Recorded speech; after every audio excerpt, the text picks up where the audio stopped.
Senhor presidente, senhoras vereadoras, senhores vereadores, público que nos assiste também pela TV Câmara, TV Prevê, que nos ouve pela Rádio Câmara, Rádio Auriverde, Jovem Pan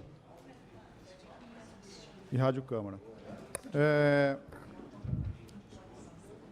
Na semana passada, sob a presidência da vereadora Chiara Ranieri, nós tivemos aqui 2 sessões da comissão interpartidária e o assunto predominante, obviamente, foi uma prestação de contas da autarquia DAI, da Coab, da Endurb, dos órgãos da administração direta. Colocaram aqui sempre colocam aqui o Everton Demarque para pagar todos os pecados de todo mundo, porque ele é a única pessoa que vem aqui, esclarece e tal.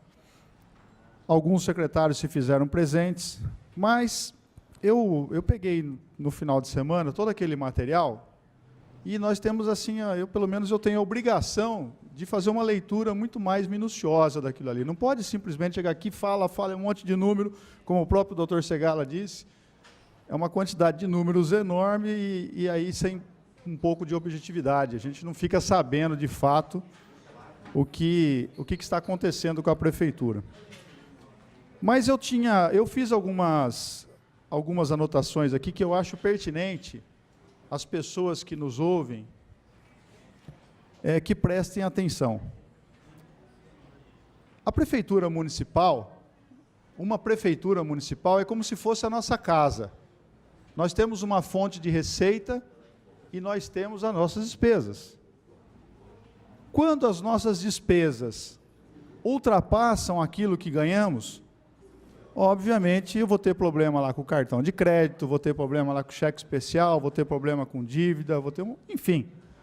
Eu abri lá um precedente para que eu possa ter um problema. E se esse problema ele persistir durante 12 meses, ao final do ano eu vou ter uma dívida que eu não tenho como saldar, e eu tenho que buscar o parcelamento dessa dívida, assim sucessivamente. Então, a prefeitura municipal, esses dias um cidadão me perguntou, né? Ele falou assim, poxa, por que acontece com as prefeituras de uma maneira geral? Eu falei, olha, que estão todas em situações difíceis. Eu falei, o problema é que não tem dono, e o dono se reveza a cada 4 anos, ou às vezes 8 anos. Essa é a pessoa que se intitula dono. E essa pessoa que é o dono, que na verdade foi eleito pelo povo, e o povo, na verdade, tem que escolher dentre aqueles que se candidatam, não entre aqueles que gostaria que fosse prefeito, e assim nós escolhemos o nosso prefeito, e nós temos hoje aqui um quadro que, decorrido um ano, em 2017, ainda não se vê uma solução para reverter esse quadro, para que tenha equilíbrio entre receita e despesa. Em que pese os números apresentados pelo Everton Demarque aqui serem números positivos, mesmo assim ele é extremamente preocupante. Por que preocupante? A previsão do orçamento para o ano de 2018, total, é de 1 bilhão e 400 milhões. 1 bilhão e 400 milhões. Segundo os dados que nos foi apresentado aqui, nós vamos ter uma capacidade de investir desses 1 bilhão e 400 milhões, não vai passar de 60 milhões. Ou seja, eu simplesmente faço uma arrecadação, eu tenho uma projeção de arrecadação, mas eu já tenho também uma projeção certa de despesa. Aí essa despesa, eu tenho ela dividida principalmente entre despesa de pessoal, que compromete 52,56%, e eu tenho o restante das despesas que nós podemos chamar de custeio.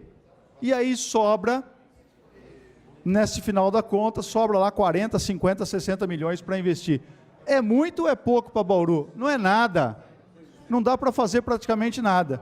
Aí nós temos que depender de emendas parlamentares, temos que depender de uma série de coisas. Como eu não gosto só de apresentar problema, eu gosto de apresentar solução ou sugestão, o que eu vejo que o prefeito, o que a prefeitura ou o que o dono do negócio deva fazer aqui no nosso município, é simplesmente o seguinte: ele tem que obrigatoriamente reduzir despesa. A máquina custa muito cara. Muito cara.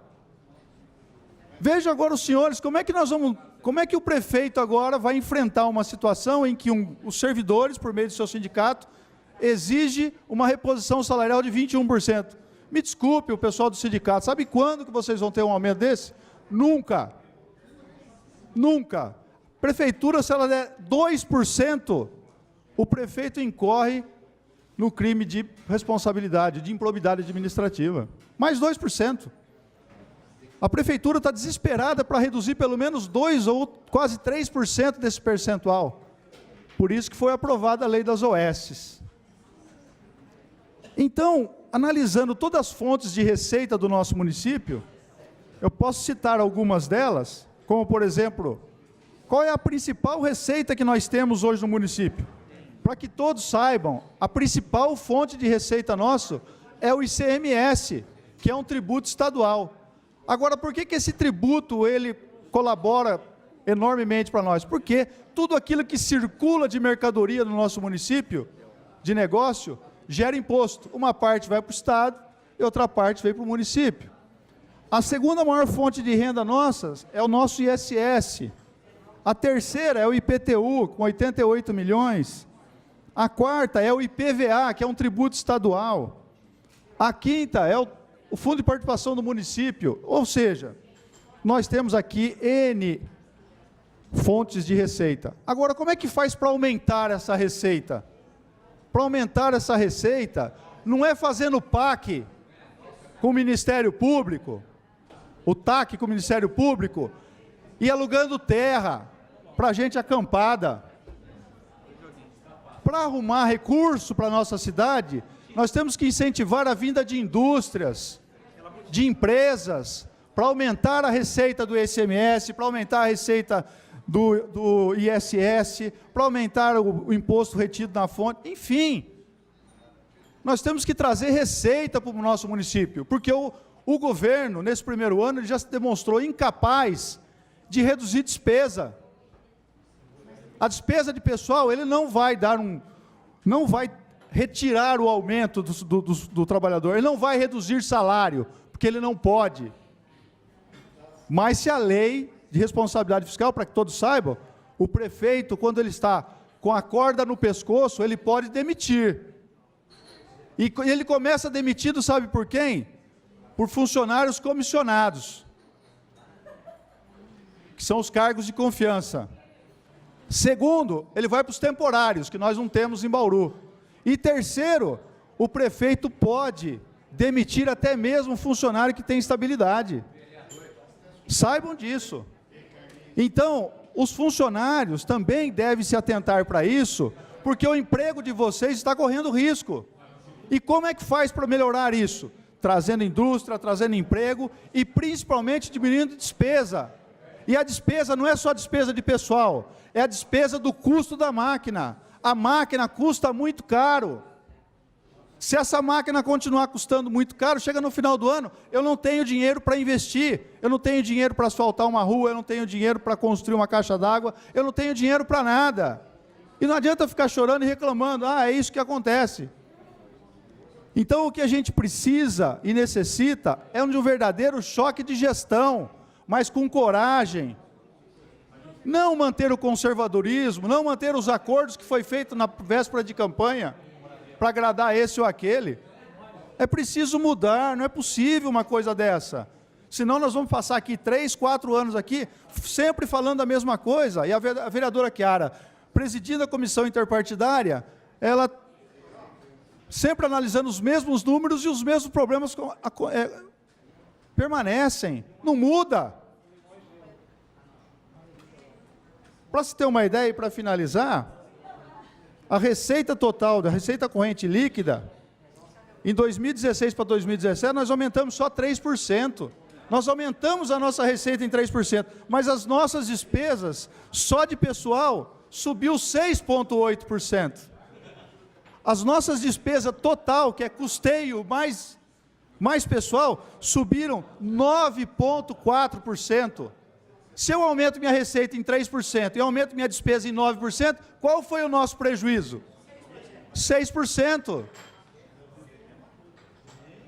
E ainda assim, nós temos alguns penduricalhos, que chama precatórios, que o doutor Toninho Garmes aqui explanou para nós, que só um vai custar e nós vamos ter que pagar, pode recorrer para quem quer que seja, vai ter que pagar 30 milhões de reais para um determinado cidadão, que ele foi tolhido do direito dele de parcelar o solo, porque a área dele foi considerada pelo Zé Cochato como uma área o quê? Ah, uma florestinha urbana.